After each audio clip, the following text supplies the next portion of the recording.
আসসালামু আলাইকুম। আমি মশির রহমান সোহান আবার নতুন আরেকটি ভিডিও নিয়ে চলে এলাম এবং নতুন একটি জায়গা। আপনারা জানেন যে নতুন নতুন জায়গাগুলো আমি সবসময় আপনাদের মাঝে তুলে ধরে, আজও নতুন একটি জায়গায় আমি আর আমার ভাইনা দুজন চলে আসলাম। দেখে আপনাদের আজকে কি দেখাতে পারি, তবে চমক আছে, অবশ্যই সঙ্গে থাকবেন। অসাধারণ একটি আমরা যে যাচ্ছিলাম সেই রাস্তা দিয়ে তার ডান সাইডে বেশ দেখুন প্রকৃতি কত সুন্দর, জমি ক্ষেত একদিকে। এখানে বলছে আমি বাঘ নয় মেসো বিড়াল, তার মানে এখানে মেসো বিড়ালের কিন্তু একটা আনাগোনা আছে, এটা আমরা বুঝতে পারছি। এই জায়গাটার নাম হলো বেলগাছি। আমরা এই চুয়াডাঙ্গার বেলগাছিতে চলে আসছি। তো চলুন আমরা একটু সামনে যাই, দেখে আরো কি কি আমরা দেখতে পাই। তো এখানে কি তোমার এই যে মেসো বিড়াল যেটাকে বলছে, এটা কি পাওয়া যায়, মানে দেখা যায়? তার মানে এটা তো অনেকটা বাঘের মতো দেখতে। আমি কিন্তু একসময় ছোটবেলায় এই জিনিসটাকে আমি নিজে হাতে মারছি, এটা আমার মনে পড়ে। মানে টয়লেটে বসেছিলাম, ওই মুহূর্তে দেখছি হঠাৎ করে তোমার এই মেসো বিড়াল যাচ্ছিল, একটা বাড়ি মারছিলাম বাঁশ দিয়ে, ওখানেই পড়ে গেছিল। তখন মনে ক্লাস 6-এ পড়ে। তো যাই হোক, এই এলাকাতে নাকি মেসো বিড়াল আছে। যদিও ভাগ্য যদি পরে আপনাদের অবশ্যই দেখাবো। চলুন আমরা সামনে কি আছে দেখি। এখানে যেটা জানতে পারলাম যে মেসো বিড়াল এটা যে আমরা বাঁশের ঝাড় দেখতে পাচ্ছি, এটা আসলে শুধু বাঁশের ঝাড় নয়, এটা একটা জঙ্গল। এখানে নাকি অনেক কিছু, এই মেসো বিড়াল থেকে শুরু করে অনেক কিছু দেখা যায়। আমরা ঠিক তার পাশ দিয়ে যাচ্ছি। আর আপনারা সবাই জানেন যে এলাকায় কিন্তু প্রচুর সবজি উৎপাদন হয়, সেটা আমরা দেখতে পাচ্ছি। আরেকটা বিষয় হচ্ছে, আপনারা অনেকে জানেন যে খেজুর গাছ এই এলাকায় কিন্তু প্রচুর প্রচুর পরিমাণ, যেটা আপনি চিন্তাও করতে পারবেন না যে মানে 2 হাত 3 হাত পর পরই আমরা এই ধরনের আমরা খেজুরের বাগান দেখতে পাই। তো চলুন আমরা আরও সামনে আরও কি কি আছে আমরা দেখবো ইনশাআল্লাহ, সঙ্গে থাকুন। ওই শীতের সময়, মানে এখানে সে সময় তোমার শীত শীত না, শীতের সময় কি বলবো, শীতের প্রথম দিকে আমরা যখন আসছি, তখন শীতের প্রথম দিকে অলরেডি কিন্তু খেজুরের গাছের রস ধরবে এরকম একটা ব্যাপার। সেই সময় এসে আমরা এই এলাকায় আসছিলাম, প্রচণ্ড বৃষ্টি হচ্ছিল সেই সময়। আপনারা বুঝতে পারছেন, দেখুন কিছুক্ষণ পর আমরা কিন্তু খেজুর গাছ যেটা, এটা কিন্তু আমরা দেখতে পাচ্ছি। তার মানে এলাকায় প্রচুর পরিমাণের খেজুর গাছের চাষ হয়। আর রস আপনারা সবাই জানেন যে বিশেষ করে আপনার খেজুরের গুড় বিখ্যাত চুয়াডাঙ্গায়। আর এই সেই চুয়াডাঙ্গার খেজুর গাছের বাগান।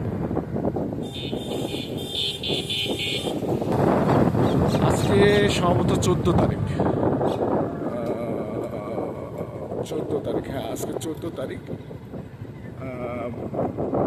আপনার 14/3/2026। আজকে বেরিয়েছি চুয়াডাঙ্গা দক্ষিণে, যেখানে কেরু কোম্পানির, আপনারা জানেন যে দর্শন একটা বিখ্যাত জায়গা। সেই জায়গাতে আজকে হয়তো যেতে পারবো না, অন্য একদিন দেখাবো আপনাদের। তবে আজকে সেই দক্ষিণ অঞ্চলের চুয়াডাঙ্গা দর্শনার সেই রাস্তা এদিক দিয়ে যাওয়া যায় বা মেন রোড হয়েও যাওয়া যায়। আপনারা বুঝতে পারছেন, খেজুরের বাগান দেখেন, আপনারা দেখলে হয়তো বুঝবেন। খেজুরের বাগান দেখতে দেখতে আসলে মুগ্ধ হয়ে গেলাম, মানে এত পরিমাণের খেজুরের বাগান। যাই হোক, এই রাস্তা দিয়ে আপনারা ইচ্ছে করলে লোকাল মানে গ্রামের রাস্তা এদিক দিয়েও দর্শনে যেতে। আপনারা হয়তো দেখে বুঝতে পারছেন। মামু এখানে কিসের জন্য আসলে বিখ্যাত, একটু যদি বলতা। খেজুরের রসের জন্য বিখ্যাত। খেজুরের রস না গুড়? গুড়ের জন্য। গুড়ের জন্য।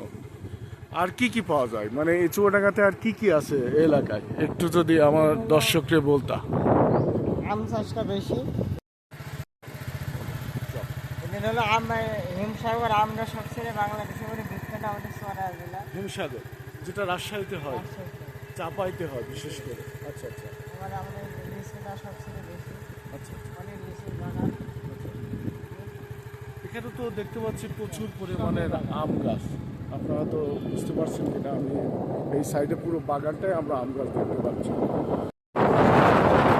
আর কি কি পাওয়া যায় এলাকায়? রস, বিশেষ করে শীতকালীন যে রসটা, সেটা কিন্তু এলাকায় প্রচুর পরিমাণে পাওয়া যায়। এখানে এটা হলো মাখালডাঙ্গার সরকারি প্রাথমিক বিদ্যালয় না? আমরা দেখতে পাচ্ছি এই হলো খেজুর গাছের বাগান। যে রাস্তাতে যাচ্ছে সেটাও আমরা দেখতে পাচ্ছি প্রচুর পরিমাণে খেজুরের বাগান।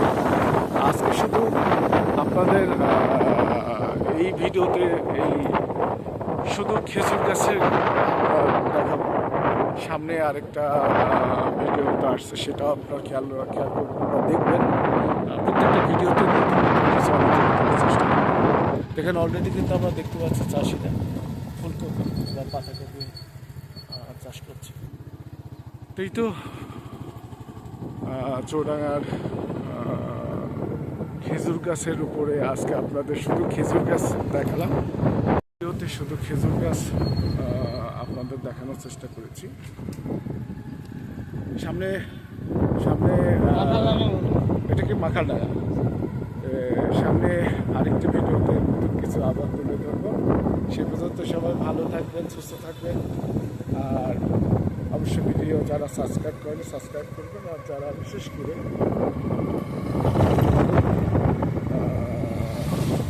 দেননি অবশ্যই ফলো করে পাশে থাকবেন।